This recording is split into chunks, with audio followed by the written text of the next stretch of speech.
Greetings, beautiful people. Welcome back to Find XYZ. If you are new to this channel, please subscribe. We are still on the road to WASSCE 2026. Let's try this question. Shatta Wale decided to visit the mother at town B, which is 85 kilometers due east of A. Now, if Shatta started his journey making a transit at town C on a bearing of 81 degrees from A and 351 degrees from B respectively, been tasked to do three different things. The first one is to sketch the route taken by Shatta Wale to find the distance between town A and C to the nearest whole number, find the distance between town B and C, and to find the bearing of town A from town C and the bearing of town A from B. And lastly, we are tasked to write down the path of A to B in a column form. Let's begin. Now, when you are traveling, you always move from one point to another point, right? So in bearing related problems, always look out for these two keywords. The first one is from and the second one is off. So anytime you see these keywords, whatever point, whatever location comes after these keywords is the starting position.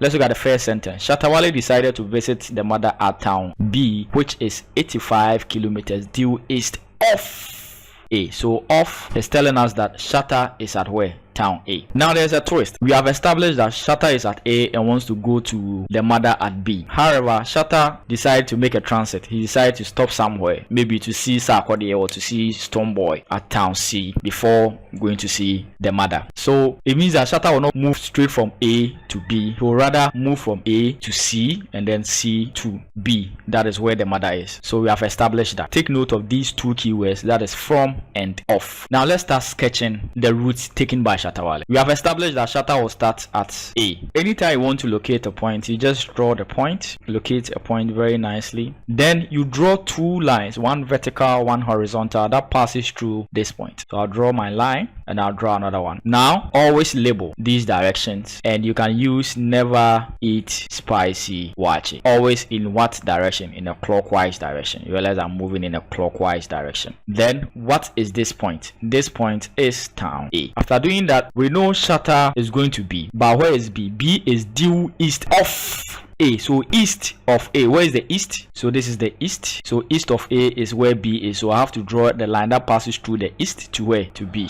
This is where B is. I'll do the same thing. I'll draw vertical line and a horizontal line that passes through this point. Never eat spicy waakye. Then what is this town? This is town B. This is where Shatta mother is. So this is Shatta Wale's mother. And this is where Shatta is. Shatta will not go to the mother directly. Shatta will make a transit at where? Town C. But what is the condition? The condition is that town C is on a bearing of 81 from keyword. From where? A. It means that we'll start measuring the angle from A. That's our starting point. So we'll measure 81 degrees. Now take note, bearing is always measured from the north in a clockwise direction. So the 81 degrees from A, we are going to measure it in a clockwise direction. So I'll measure 81. So from this point in the clockwise direction is 81 degrees. Each quadrant is 90 degrees. So if from the north to the line to C is 81, what is the remaining angle? The remaining angle will be 9 degrees, since the two should add up to 90 degrees. So we can see that 81 degrees plus 9 degrees will give us 90 degrees. Take note of that. Then where is this? This is point C. So the same way you draw two lines that passes through this point. So never eat spicy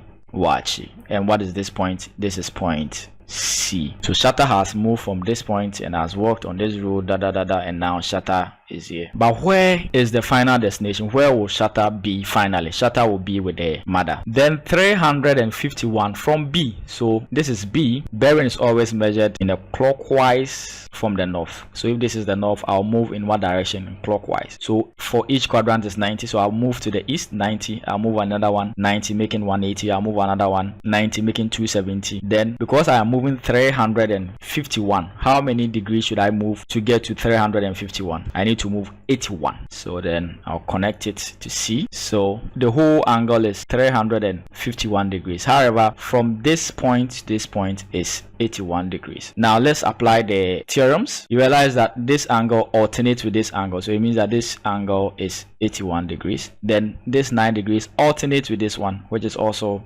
9 degrees. Similarly, if this is 81, it alternates with this one. This is also 81 degrees. Then the remaining angle, if this is 81, the remaining angle is 9 degrees. So it alternates with this one. This is also 9 degrees. Now what's something? Angle here, 81 plus 9, that will give us 90 degrees. So you have one of the angles giving us 90 degrees. What comes in mind? That is a right angle triangle. So we have A, C, and then B. However, the angle at C is giving us 90 degrees. So Shatta will move from A to C and then C to B, and finally Shatta is with the mother. Now the distance between Shatta Wale's original position and town B is 85 kilometers. So let's write that. So it means that A to B, the distance between these two towns is 85 kilometers. So this is the root of Shatta Wale. Because we have a right angle triangle, it will be easy for us to find the distance between these towns. So let's do that. Let's sketch our right angle triangle. Now you realize that the 90 degree is at C. So if this is my 90 degree, this is my C. Let's pick this is A, let's pick B. So Shatta is here and wants to travel to B. However, Shatta passes through C, then C to B. Now the distance between A and B is 85 kilometers. Then we can clearly see that the angle at A is 9 degrees and the angle at B is 81 degrees. Now we've been asked to find the distance between town A and C. A and C, we want to know the distance between A and C. So A and C, we want to know the distance, that is the magnitude of AC. Now there are two ways, because we only have the distance and two angles, which is the hypotenuse. If we want to use this angle, which is the 9 degrees, AC is adjacent to the angle 9 degrees. Let me write this here. So Katoa, because we have the hypotenuse, it means that we don't need the tan, so we are going to use either sine or cos. Now if I want to use the 9 degrees, that will be adjacent, right? So cos, that involves the adjacent. So cos of an angle, and what is the angle? 9 degrees is equal to the adjacent side. And what is the adjacent side? Which is AC over the hypotenuse side, that is AB. What is AB? So AB is giving us 85 kilometers. Cos of 9 degrees is equal to AC over 85 kilometers. Then we can cross multiply. Then we can say AC is equal to 85 kilometers times cos of 9 degrees. And this will give us 83.9535. However, we're tasked to leave our answer to the nearest whole number. So 83.9 is nearer to the whole number, which is 84 kilometers. So to the nearest whole number, the distance between town A and C is 84 kilometers. That is the first part. Or somebody can use this angle, which is 81 degrees, but realize that 81 is opposite to the side that we are looking for. So opposite means that we can use sine. So we can say sine of what is the angle 81 degrees is equal to sine is opposite side. And what is the opposite side? That is AC. It is opposite to the angle 81 degrees over the hypotenuse, which is AB. Now what is AB?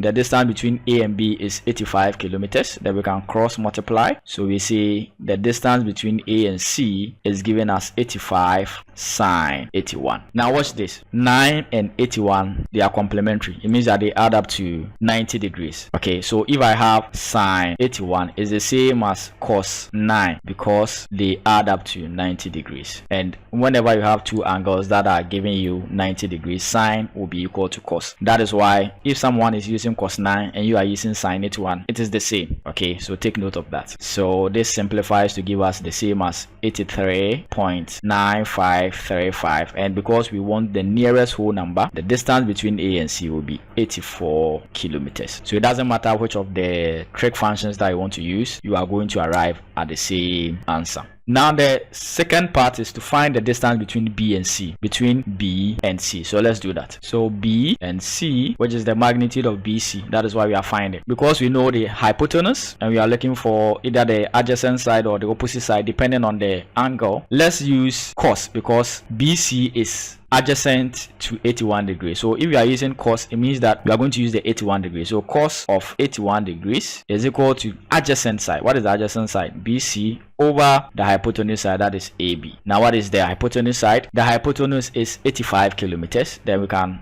cross multiply. So we have BC being equal to 85 cos of 81 degrees, and this will give us 13.29693. Let's round this to one decimal place. Since we're not told anything, we can leave it in one decimal place, and this will leave us with 13.3 kilometers. Similarly, another person will decide to use 9 degrees instead of the 81 degrees, and when you are using the 9 degrees, the 9 is rather opposite to the side that we are looking for. So we can say sine of 9 degrees. Since sine is opposite, what is the opposite side to the angle 9 degrees? That is BC over the hypotenuse, which is AB. Now we know the hypotenuse is 85 kilometers. Then we cross multiply. So we can say BC is equal to 85 sine of 9 degrees. So what's something? Similarly, 81 plus 9 will give us 90. So 81 plus 9 will give us 90. So complementary. So whenever sine of an angle and cos of an angle, the angle sum is giving us a complementary angle, it means that the two will be the same. So we can say cos of 81 is the same as sine of 9. Why? Because the two angle sum up to 90 degrees. So it means that sine of this will be the same as cos of this. So it means that this will still give us 13.29693, and to one decimal place, this will leave us with 13.3 kilometers. That is the distance between town B and C. So you realize that this is the distance between B and C is very short. We are having 13.3, and the distance between A and C is giving us 84 kilometers. Now to the B part of this question. We've been tasked to find the bearing of town A from town C. Take note, in bearing, we always measure the angle from the north in a clockwise direction. The key words are off and from, but this time look at the word from. So it means that we want to measure from where? From C. So we look at C. Where are we going? We are going at A. So we stand at C and we measure from the north in a clockwise direction till we get to the road to where? To A. So realize that this is the road to A, but realize that from the north to the east is 90, from the east to the south is also 90. That will give us 180 plus 81. So it means that the bearing of A from C will be 180 plus 81 degrees, and that will give us 261 degrees. So the bearing of town A from C. So if I want to move from C to A, I would have to turn 261 degrees before I hit the road, and now I can walk down to town A. So we are done with this one. Take note, we are always measuring the angle from the north in a clockwise direction. Then the second part, what is the bearing of A from B? So it means that where are we going to measure it from B? So B, but where are we coming? We are heading to A. So I will turn till I get to the road. So this is the road to where? This is the road to A. From where? From B. So I will turn. Each turn, or for each turn in each quadrant is 90. So 90 plus 90, that will give us 180 plus another 90, that is giving us 270 degrees. So it means that the bearing of A from B is 270 degrees. Okay, so if you are at B now, let's assume that Shatta Wale wants to now return. Shatta Wale will have to turn 270 degrees before he hits the road and come to A. Then the last part, we've been tasked to write the path of AB in a column form. Okay, so A to B, if I want to move from A to B, I would have to turn till I get to the road to where? The road to B. So I will turn till I get to this road. And what is the turn? The turn is 90 degrees. And what is the distance between the two? That is 85 kilometers. So it means that A to B is 85 kilometers, and then the angle is 90 degrees. This is a magnitude bearing form. However, we are tasked to leave our answer in the column form. Column form is that we want to break the vector into horizontal component and vertical component. So column form is in this form, which is A, B. And how do we do that? Now there are two ways that we can do this. So watch this. So if I have, so this is A and I'm heading to B, so this is B. Now from this point to this point is 90, and the distance between them is 85 kilometers. So I'll just move on the x-axis. How many units? 85 units. Will I move on the y? I'll not move on the y. I'm just moving on this axis, right? So it means that AB in a column form will be 85, 0. How do I show this? Now, if I want to change from magnitude bearing form to column form, I can use something we call m sine theta, m cos theta. Now m sine theta is for the horizontal component and m cos theta is for the vertical component. This works all the time because if I have this vector, I can break this vector into vertical component and a horizontal component. However, the angle here that is given, it is not a bearing angle. Okay, so I can translate this to this place. So it means that if this is A, this will be A, and if this is B, this side will be B. So if I want to use theta here, watch this. The opposite side, what is the opposite side? The opposite side is now opposite to this angle is A, and adjacent to this angle is B. This is the magnitude of the vector. This is the magnitude, and I want to find the A component of the vector. It will be, because A is opposite to theta, it will be sine of theta, which is equal to, what is this side? Opposite, which is A over the magnitude of the vector, which is the hypotenuse. So it means that I can cross multiply and I'll get the A component of the vector to be m sine theta, which is given as A. Similarly, if I want the B, because B is closer, it's adjacent to the angle, it will be cos of an angle is equal to B over the magnitude of the vector. And if I cross multiply, I'll get m cos theta, giving us the B component. The B is the vertical and the A is the horizontal. And because we are using the magnitude bearing form, you realize that the horizontal component is rather sine and the vertical component is rather cos. That is why using m sine theta, m cos theta will work. So let's do that. Let's see whether we are going to get the same 85/0. So m sine theta, m cos theta. What is the magnitude? The magnitude is 85. So we have 85 sine 90 and then 85 cos 90. Now what is sine 90? Sine 90 is 1, so we have 85 times 1. What is cos 90? Cos 90 is 0, so we have 85 times 0. That will give us 85 and then 0. This is the column form for A to B. There are other ways that you can achieve this. Let me know in the comment section. That is all I have for you. If you found this helpful, kindly leave a comment, share this video to at least 5 friends, and tell me in the comment section where you are watching us from. I'll be back with another video. I'm out.